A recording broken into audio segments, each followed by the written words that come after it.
मिला लो दिल से दिल भुला के गिले शिकवे, मिला लो दिल से दिल भुला के गिले शिकवे, रहो खुश न जियो यूं डर डर के, रहो खुश न जियो यूं डर डर के, न कुछ लाए थे न लेकर जाओगे, न कुछ लाए थे न लेकर जाओगे, ये जिंदगी है इसे जी लो जी भर के।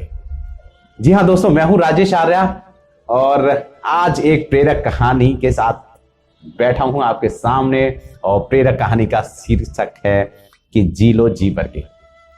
जी हाँ दोस्तों, ये कहानी है ग्रीक साम्राज्य के महान सम्राट रहे सिकंदर, जी हाँ अलेक्जेंडर तृतीय की। अलेक्जेंडर तृतीय वो व्यक्ति थे, वो महान सम्राट थे उस पीरियड के, जब उसने जितनी जमी उस साम्राज्य में थी सबको जीत लिया था। जितने राज थे सब पर उनकी जीत हासिल थी। उन्होंने इतना जीता कि शायद ही कोई राज रहा होगा, शायद ही कोई साम्राज्य रहा होगा जो उनके पास नहीं था। और ये महान राजा थे।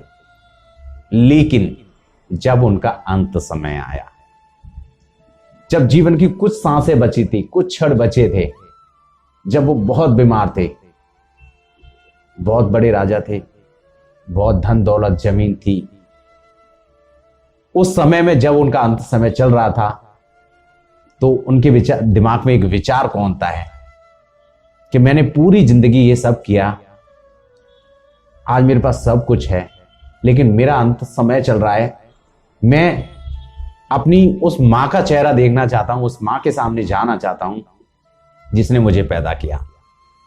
ये मेरी अंतिम इच्छा है। लेकिन इस अंतिम इच्छा को पूरे कैसे किया जाए, क्योंकि अब उनके पास जो समय बचा था वो कुछ एक घंटे ही बचे थे। ऐसे में उन्होंने अपने सेवकों से, अपने उपचारकों से, अपने वैद्य से कहा कि मेरी मां को बुलाया जाए।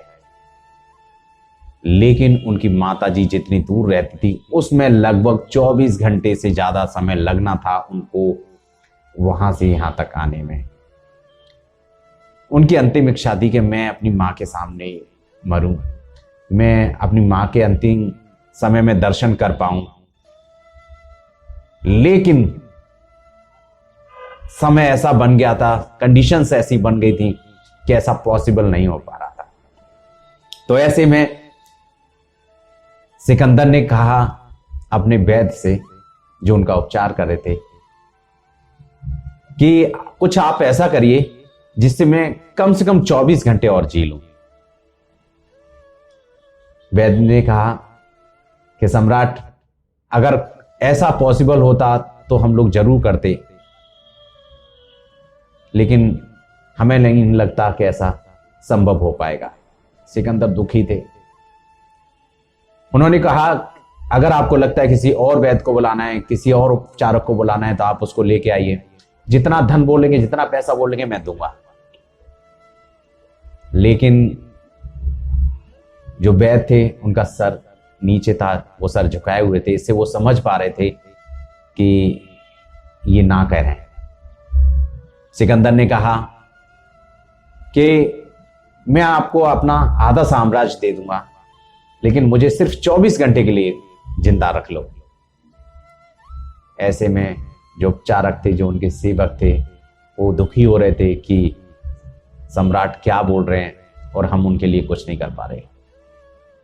चूंकि अंतिम समय था, सबकी सद्भावना उनके साथ थी, सब दुखी थे, लेकिन किसी के पास कोई चारा नहीं था। ऐसे में उनके उपचारक जो वैद्य थे वो कहते हैं कि महाराज ये संभव नहीं है। उन्होंने बोला आधा नहीं, मेरा पूरा साम्राज्य ले लो, लेकिन मुझे सिर्फ 24 घंटे दे दो। और ऐसा आखिरकार संभव नहीं हो पाया और उन्हें अपना जीवन त्यागना पड़ा। वो मृतशैया पे सो गए, इस दुनिया से चले गए।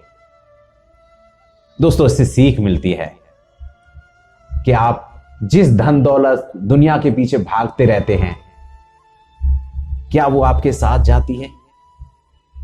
कहीं इस दुनियादारी में, इस भाग दौड़ में हम कुछ छोड़ तो नहीं रहे, कुछ बिछड़ तो नहीं रहा, कोई गिले शिकवे तो नहीं रह जाते जो सिकंदर के रह गए। वो अपनी अंतिम इच्छा नहीं पूरी कर पाए, वो जीवन को ऐसे ही त्याग कर चले गए। उसने पूरी जिंदगी सिर्फ युद्ध किए, लड़ाई की, जीत हासिल की, लेकिन आखिरकार जब जीवन का अंत हुआ तो वो खाली हाथ थे। और खाली हाथ वो जिसमें वो सिर्फ एक इच्छा जो अंतिम थी वो भी पूरी नहीं कर पाए।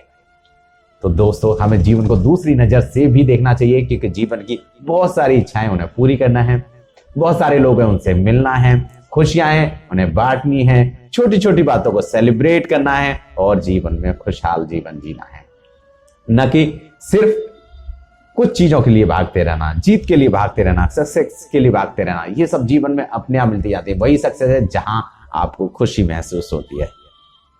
तो ये थी एक छोटी और प्रेरक कहानी। अगर आपको इससे प्रेरणा मिलती है तो आपका जीवन भी सुखमय हो सकता है। मैं राजेश आर्य ऐसी ही फिर किसी कहानी के साथ हाजिर होऊंगा।